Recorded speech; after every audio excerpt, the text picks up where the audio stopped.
Alors d'abord, il faut l'aborder tout simplement en se disant qu'on devrait encore avoir des perspectives positives pour cette année, avec simplement un rééquilibrage au sein des indices entre probablement des secteurs qui ont déjà beaucoup monté, notamment les valeurs défensives, les valeurs de croissance, parce que les investisseurs cherchaient la sécurité, la visibilité, et donc paradoxalement ces 2-3 dernières années, alors même que les indices ont progressé, ils n'étaient pas trop convaincus qu'il n'y ait pas une fin de cycle économique qui puisse être très dangereuse. Et puis la guerre commerciale a beaucoup perturbé également les investisseurs qui ont fui les valeurs très cycliques et également les valeurs bancaires, notamment en Europe, parce qu'elles étaient pénalisées par la baisse des taux d'intérêt.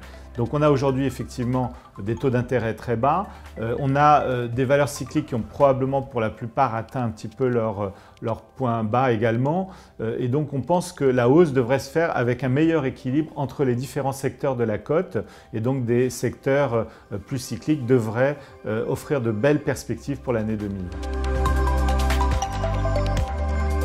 La progression des marchés en 2019 a été extrêmement forte au regard du contexte.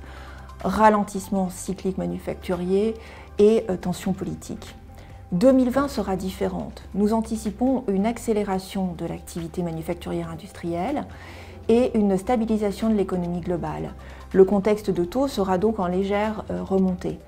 Le marché des actions, son potentiel sera probablement plus limité cette année qu'en 2019. En revanche, la diffusion de la reprise offrira de nouvelles opportunités. Nous pensons notamment au secteur cyclique, industriel, aux petites et moyennes capitalisations et voire les actions bancaires dont les valorisations sont plus décotées. Il faudra rester vigilant quant à l'évolution du contexte politique et commercial, de nouvelles tensions pourraient apparaître, mais aussi au contexte des taux. Alors cela dépend de la cause de la hausse des taux. Si les taux montent de façon modérée parce que la croissance économique reprend, on va observer une rotation des thématiques dans les marchés.